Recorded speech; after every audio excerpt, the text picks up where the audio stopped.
사순절 묵상 제6일 우리와는 다른 하나님의 방식.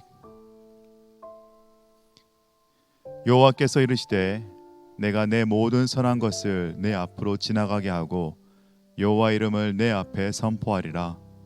나는 은혜 베풀 자에게 은혜를 베풀고 긍휼히 여길 자에게 긍휼을 베푸느니라. 출애굽기 33장 19절 말씀.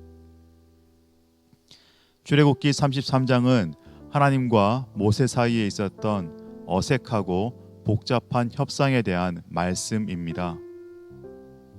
모세는 이스라엘 백성의 죄로 인해 진노하신 하나님과 협상을 시도합니다. 하지만 하나님은 자신의 뜻을 굽히지 않으십니다. 그럼에도 불구하고 모세는 하나님께 진노를 거두어 주실 것을 간구하며 하나님이 어느 정도까지 자신의 요구에 응답하여 주실 수 있을지 알기 위해 노력합니다. 우리는 실패를 딛고 다시금 도약을 하려 할 때 진노하신 하나님과 협상하고자 노력했던 모세의 방식을 택합니다. 새로운 도약을 위해 사용 가능한 수단을 찾고 또 찾는 것이죠. 우리 하나님께서는 은혜로우십니다. 하나님께서는 확신을 주시고 긍정적이시며 관대하시고 친절하십니다. 또한 우리 하나님은 자비로우십니다. 하나님께서는 결정적인 순간에 도우실 수 있는 긍휼과 공감과 명쾌함을 지니고 계십니다. 이렇게 은혜와 자비의 하나님이시기에 모세는 커다란 실패 후에도 새로운 미래 여정을 위해 간절히 희망할 수 있었던 것입니다. 실패, 그 이후의 삶은 오직 하나님의 풍성한 은혜와 자비에 달려 있습니다. 그러나 우리는 하나님의 은혜와 자비를 단순하게 바라보아선 안 됩니다. 반드시 기억해야 할 것이 있죠. 그것은 하나님께서 은혜를 베푸시기 원하는 사람들에게 은혜를 베푸시고 자비를 베푸시기 원하는 사람들에게 자비를 베푸신다는 것입니다. 다시 말해 은혜와 자비는 온전히 하나님의 마음에 달려 있는 것입니다. 오늘 본문의 배경을 보면 모세가 하나님과 곤란한 거래를 하는 입장에 처했다는 것을 알 수 있습니다.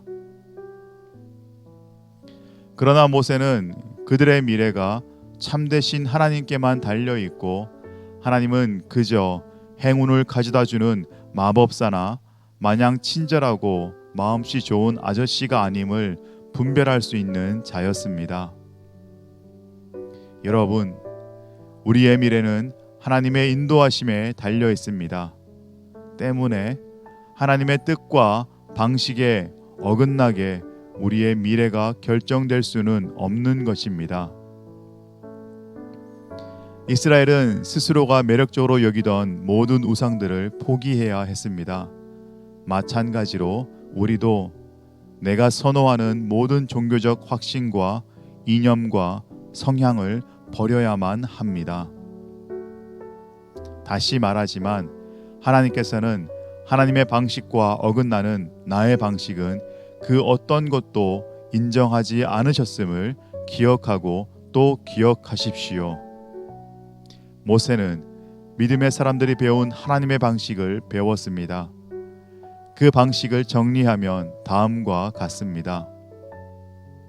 실패, 그 다음에 있을 미래는 온전히 하나님께 달려있지 우리에게 달려있는 것이 아니다.